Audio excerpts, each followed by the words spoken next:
यह पहला चैप्टर है क्लास 10th का काव्य खंड जो है क्लास 10th का हिंदी का जो मोटी वाली बुक है का पहला चैप्टर गुरु नानक। जो यह चैप्टर है ये गुरु नानक जी जो हैं वो लिखे थे। राम नाम बिनु बिरथे जगी जन्मा और जो नर दुख में दुख ना ही माने। ये जो उनके पद हैं, दो पद हैं, एक राम नाम बिनु बिरथे जगी जन्मा और जो एक और है जो नर दुख में दुख ना ही माने। ये गुरु नानक के द्वारा लिखित पद है। यह इस कविता में गुरु नानक जी कहते हैं जे राम नाम बिनु बिरथे जगी जन्मा, यानी राम नाम के बिना इस संसार में जन्म लेना क्या है, व्यर्थ है। और दूसरा पद में क्या कहते हैं, जो नर दुख में दुख ना ही माने, यानी जो व्यक्ति दुख में दुख नहीं मानते हैं वही व्यक्ति क्या होते हैं, अच्छे होते हैं, सच्चे होते हैं और वही परमात्मा को प्राप्त कर पाते हैं। अगर जो व्यक्ति दुख में दुख मानते हैं या जो दुख आती है और उसको लेकर पड़े रहते हैं वह कभी परमात्मा को प्राप्त नहीं कर सकते हैं। तो चलिए इसमें सबसे पहले हम लेखक परिचय जानेंगे और गुरु नानक जी के जितना भी उनके बारे में दिया गया है उस सारे बात जानकारी प्राप्त करेंगे। और उसके बाद इस अध्याय से मतलब जो गुरु नानक जी जो हैं इस अध्याय से कम 20 से 25 ऑब्जेक्टिव पर बात करने वाले हैं। तो चलिए सबसे पहले क्या करते हैं, लेखक परिचय जानेंगे। उसके बाद इस वीडियो में हम 20 से 25 ऑब्जेक्टिव के बारे में भी जानेंगे। तो सबसे पहले लेखक परिचय में जानना है हमें कि जो यह है कवि कौन है, गुरु नानक जी हैं। कौन है, गुरु नानक जी हैं। और इनका जन्म जो है 1469 ईस्वी में हुआ था। कब हुआ था, 1469 ईस्वी में। और जिला कहाँ थी, लाहौर थी। और ग्राम तलवंडी थी। कहाँ थी, तलवंडी थी। और जन्म स्थान जो है नानकाना साहब कहलाता है। किनका जन्म स्थान, गुरु नानक जी का जन्म स्थान जो है नानकाना साहब कहलाता है। और पिताजी इनके गुरु नानक जी के पिता का नाम कालू चंद्र खत्री था। ये क्वेश्चन बिहार में पूछा जा चुका है कि उनके पिता का नाम क्या था, कालू चंद्र खत्री। किनके पिता का नाम, तो गुरु नानक जी के पिता का नाम कालू चंद्र खत्री। और गुरु नानक जी के जन्म स्थान किस नाम से प्रसिद्ध है, तो आपको कहना है नानकाना साहब के नाम से प्रसिद्ध है। और गुरु नानक जी के माता का नाम क्या थी, तृप्ता थी। क्या थी, तृप्ता। ये भी एग्जाम में पूछा जा चुका है, इसलिए इसे भी आप ध्यान में रखना है। और पत्नी का नाम क्या था, सुलक्षणी था। क्या था, पत्नी का नाम सुलक्षणी था। और उनका गुरु नानक जी का मृत्यु 1589 ईस्वी में हुआ था। और इनके बारे में कुछ इंपॉर्टेंट पॉइंट है, वो इंपॉर्टेंट पॉइंट भी हमने यहाँ मेंशन किया है। कह रहा है इनकी भेंट बाबर से हुई थी। आपको पूछेगा कि गुरु नानक जी का भेंट किनसे हुई थी, तो आपको बोलना है गुरु नानक जी का भेंट बाबर से हुई थी। यह भी क्वेश्चन एग्जाम में पूछा जा चुका है। और दूसरा पॉइंट है, कह रहा हिंदू और मुसलमानों की समान धार्मिक उपासना पर जोर दिए थे। कौन, गुरु नानक जी जो हिंदू और मुसलमान दोनों के समान धार्मिक उपासना पर जोर दिया था। और तीसरा जो पॉइंट है, कह रहा है कि तीसरा जो पॉइंट है वहाँ पे देखना है, कह रहा है कि वर्णाश्रम व्यवस्था तथा कर्मकांड का विरोध किया। कहेगा कि गुरु नानक जी ने किनका विरोध किया था, आपको बोलना है वर्णाश्रम व्यवस्था तथा कर्मकांड का विरोध किया। और आपसे यह पूछा जाएगा कि जो गुरु नानक जी जो थे वो किस भक्ति धारा के कवि थे, तो आपको बोलना होगा गुरु नानक जो थे निर्गुण ब्रह्म की भक्ति का प्रचार किया, यानी निर्गुण भक्ति धारा के कवि थे। कौन, गुरु नानक जी। इसलिए यहाँ लिखा है गुरु नानक ब्रह्म की भक्ति का प्रचार किया। और गुरु नानक जो है सिख धर्म के प्रवर्तक थे। आपको याद रखना गुरु नानक किस धर्म के प्रवर्तक थे, सिख धर्म के प्रवर्तक थे। और सबसे पहला सिख धर्म के प्रवर्तक कौन थे, तो आपको बोलना है गुरु नानक ही सबसे पहला सिख धर्म के प्रवर्तक थे। इनकी रचनाओं का संग्रह अर्जुन देव ने किया, जो गुरु ग्रंथ साहिब के नाम से विख्यात है या प्रसिद्ध है। इनकी जो रचना है किसने किया था, सिख के 5वें गुरु जो गुरु अर्जुन देव हैं उन्होंने क्या इनके जो रचना है गुरु नानक की उनकी रचना की थी, जो किस नाम से प्रसिद्ध है, गुरु ग्रंथ साहिब के नाम से प्रसिद्ध है। और इनकी रचना जो है प्रमुख रचना आपको याद रखना होगा, प्रमुख जो रचना है आपसे पूछेगा कि इनका गुरु नानक जी के प्रमुख रचना जो है कौन कौन चीज लिखे थे। सोहिला लिखे थे, रही रास लिखे थे और आशा दीवार लिखे थे या जप्पू जी लिखे थे। इसके याद करने का एक ट्रिक देखने में, शोर आज हुआ।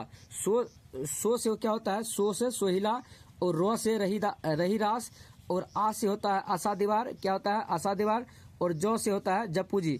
हुआ मतलब अपने मन से लिखना है, इसलिए शोर आज हुआ। क्या हुआ, शोर आज हुआ। यह बहुत ही इंपॉर्टेंट है। चलिए अब इस अध्याय से जितना भी ऑब्जेक्टिव बन सकता है वो सारे ऑब्जेक्टिव पर बात करेंगे। कम से कम 20 से 25 ऑब्जेक्टिव पर बात करेंगे।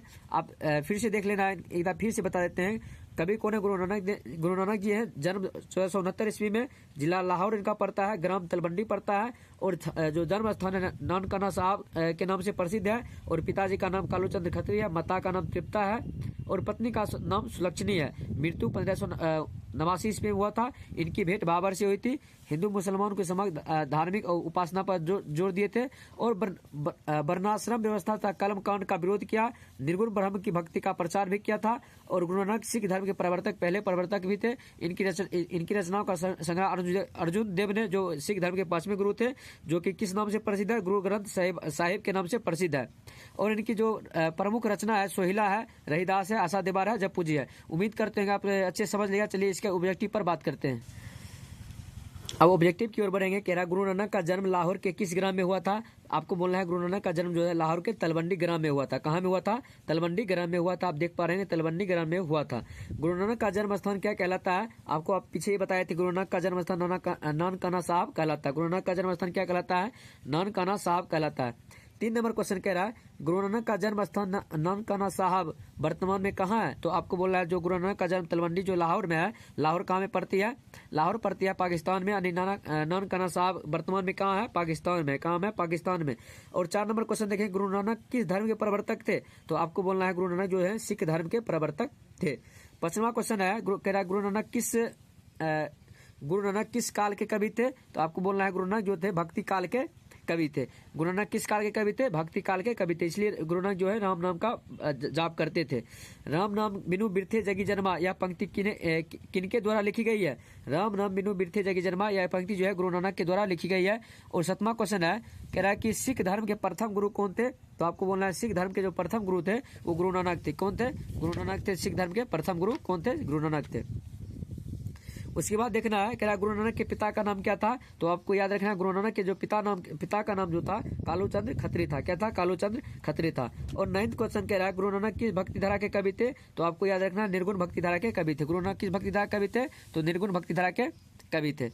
और अगर 10 नंबर क्वेश्चन को बढ़ेंगे, कह रहा गुरु नानक की भेंट किस मुगल शासक से हुई थी? आपको याद रखना है गुरु नानक की भेंट किससे हुई थी? बाबर जो मुगल शासक है इनके द्वारा भेंट हुई थी। किनके द्वारा हुई थी? बाबर मुगल शासक के से भेंट हुई थी। किनकी? गुरु नानक की भेंट हुई थी। 11 नंबर क्वेश्चन बढ़ेंगे, कह रहा गुरु नानक के उपदेश में क्या मिलते हैं? गुरु नानक के उपदेश देखिए क्या क्या मिलते हैं। गुरु की महत्ता मिलती है, ब्रह्म की सर्व शक्तिमत्ता मिलती है या सर्व व्यापकता मिलती है, नाम जप की महत्ता मिलती है। किनके? गुरु नानक के उपदेश में। गुरु नानक बताते हैं कि नाम जपने से उसका क्या महत्व है उसके बारे में बताते हैं। इसलिए कहते हैं जो व्यक्ति राम का नाम नहीं लेता उसका जन्म लेना इस संसार में व्यर्थ हो जाता है। इसलिए नाम जाप की महत्ता के बारे में गुरु नानक जी बताते हैं। और 12 नंबर क्वेश्चन कह रहा है कि गुरु नानक जो है किस रचना संग्रह का गुरु नानक की रचनाओं का संग्रह गुरु अर्जुन देव ने कब किया? जो गुरु ग्रंथ साहिब के नाम से प्रसिद्ध है। जो गुरु ग्रंथ साहिब के नाम से प्रसिद्ध है, जो कि गुरु अर्जुन देव ने इनका किया था 1604 ईस्वी में किया था। कब किया था? 1604 ईस्वी में किया था। 13 नंबर क्वेश्चन को बढ़ेंगे, क्या निम्न में से गुरु नानक की रचना है? आपको याद रखेगा गुरु नानक की रचना कौन है? आपको ट्रिक बताए थे। आज शोर हुआ, आज से आशा दीवार, सो से सोहिला और आशा दीवार भी है जो पूजी है, रईसदास भी है और सोहिला भी है। इसका ऑप्शन क्या हो जाएगा? ऑल हो जाएगा। क्या हो जाएगा? ऑल। ऑप्शन नंबर डी इसका राइट आंसर हो जाएगा। 14 नंबर क्वेश्चन देखेंगे, कह रहा है कि गुरु नानक के अनुसार ब्रह्म का निवास कहाँ होता है? गुरु नानक के अनुसार ब्रह्म का निवास सच्चे हृदय में होता है। कहाँ होता है? सच्चे हृदय में होता है। कह रहा है कि वाणी कब 20 के समान हो जाती है? राम नाम के बिना वाणी जो होती है 20 के समान हो जाती है। गुरु नानक के अनुसार राम नाम के बिना वाणी जो होती है, खाना पानी जितना भी चीज होती है, किसके समान हो जाती है? 20 के समान हो जाती है।